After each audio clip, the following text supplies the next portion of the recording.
सभी का स्वागत है स्पेन 9 न्यूज के खास प्रोग्राम सकारात्मक खबर में। जी हाँ, जैसा कि रोज की हमारी जो पहली पहल रहती है कि हम सबसे पहले आपको सकारात्मक खबर दें, तो आज फिर वो सिलसिला शुरू होता है। तो आज हम जिसकी बात कर रहे हैं वो है पूर्व प्रधानमंत्री अटल बिहारी वाजपेयी, जिन्होंने इस दुनिया को अलविदा कह दिया। अब वो एक इतिहास है, अब वो एक इतिहास के पन्नों में सिमट के रह गए, लेकिन जब वो बोलते थे तो पूरा हिंदुस्तान उन्हें ठहर कर सुना करता था। सियासत डगमगा जाती थी। जब वो बोलते थे तो विपक्ष थर्राता था कि अब क्या बोल देंगे कि हमारी कहीं कुर्सी ना चली जाए। जी हाँ, अपने आप में लोहा मनवाने वाले अभी तक के अगर पूरा इतिहास देखा जाए राजनेताओं का, तो अटल बिहारी वाजपेयी एकमात्र ऐसे नेता थे जिन्होंने अपने दम पर सरकार बनाई, जिन्होंने अपने दम पर विपक्ष से लेकर के राजनीति से लेकर के सड़क से लेकर के संसद तक अपनी एक अलग ही छवि बनाई। जी हाँ, 1996 में इन्होंने ये 13 दिन के लिए प्रधानमंत्री बने थे, फिर 1998 में महज 13 दिन के लिए बने थे, लेकिन बाद में ये सिलसिला चलता गया और 1968 से लेकर के 1973 तक ये 5 साल तक देश के प्रधानमंत्री रहे। ये पहले एकमात्र ऐसे नेता थे जो गैर कांग्रेसी थे जिन्होंने 5 साल तक देश में शासन किया। अगर हम इनकी उपलब्धियों के बारे में बात करें तो 11 और 13 मई 1998 को राजस्थान के पोखरण में परमाणु परीक्षण कर भारत को उस कतार में लाके खड़ा कर दिया जहां पे बाकी शक्तिशाली देश खड़े होते हैं। 1998 में इन्होंने अपनी शक्ति से, अपने जज्बे से, अपने लगन से भारत को उस कतार में लाकर खड़ा कर देते कि लोग लोहा मान गए थे कि हाँ भारत देश है। दूसरा है 1999 में 19 फरवरी की कहानी है, जब उन्होंने सदाए सरहद नाम की एक बस चलाई थी। वो इसलिए चलाई थी ताकि भारत और पड़ोसी मुल्क पाकिस्तान से रिश्ते काफी बेहतर हो जाए, लेकिन इसके बाद ही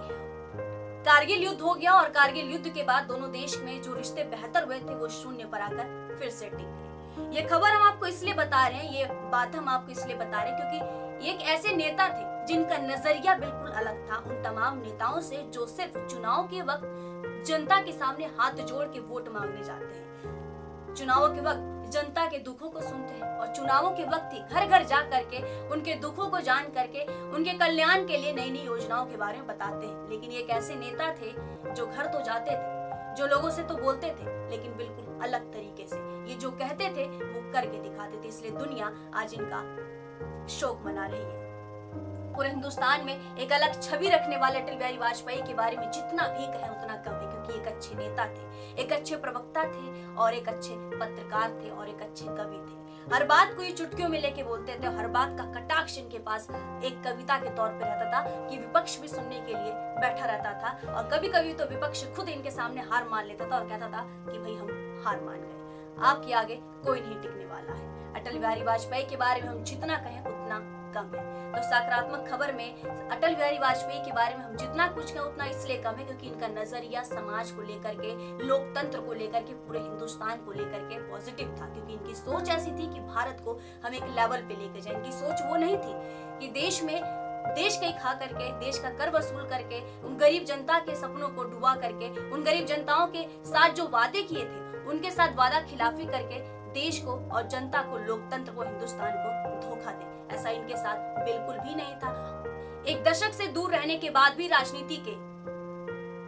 बीजेपी के अंदर इतना वो था कि हाँ हमारे पास अभी अटल बिहारी वाजपेयी जैसे दिग्गज नेता है, लेकिन आज अटल बिहारी वाजपेयी को इस दुनिया से अलविदा कहने के बाद कहीं ना कहीं बीजेपी से लेकर के पूरे हिंदुस्तान से लेकर के उनके तमाम समर्थकों को एक तगड़ा झटका लगा है। लेकिन हम अपने समाज के उन लोगों से ये कहेंगे कि शोक को मनाओ लेकिन उनके नजरिए को अपनाओ, क्योंकि जब नजरिए को अपनाओगे तो जैसे उन्होंने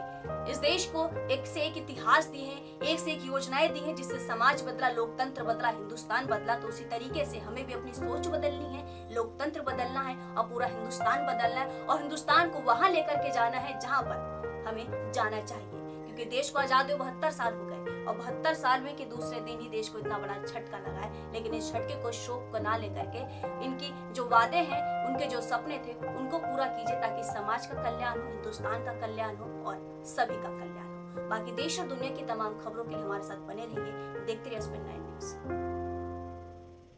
अगर आप भी बनना चाहते हैं एंकर और रिपोर्टर, वीडियो एडिटर, कैमरामैन या फिर स्क्रिप्ट राइटर, तो हमें संपर्क करें। अगर आप भी बनना चाहते हैं एंकर और रिपोर्टर, वीडियो एडिटर, कैमरामैन या फिर स्क्रिप्ट राइटर, तो हमें संपर्क करें। Start your career with us.